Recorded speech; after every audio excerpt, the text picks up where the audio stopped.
संपूर्ण भाव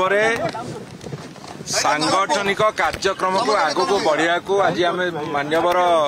श्रीयुक्त नवीन पट्टनायक भेटी ये दलीय मैटर दलीय व्यापार केमिति आमर सांगठनिक जो कार्यक्रम चली बर्तमान पार्टी प्रेसिडेंट जिला प्रेसिडेंट एवं पार्टी स्टेट कमिटी गढ़ा हम ए सबु संपर्क में आलोचना करने आम मैंने आसलु आज संगठन को पुणी आउ थे जेहेतु आमर संगठन निर्वाचन चली एवं सांगठनिक कार्यक्रम चली से संपर्क में आलोचना विस्तृत भाव में कराई एवं पार्टी प्रेसिडेंट केवे निर्वाचित हेबे जिला सभापति माने निर्वाचित हेबे तापरे पार्टी स्टेट कमिटी गढ़ा हम ए समस्त कथा पुंखानुपुंख भाव में आलोचना करने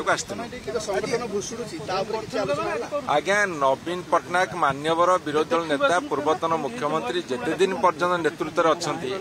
विजु जनता दल मजबूत अच्छी मजबूत एवं लोक मानकर आशा भरोसार दल ही कंदल भितर सांगठनिक निर्वाचन हो पार तो नवीन बाबू दीर्घ दिन धरी दलर दायित्व नहीं चलिए आपण मैंने आशंका प्रकाश करवा ठीक हो।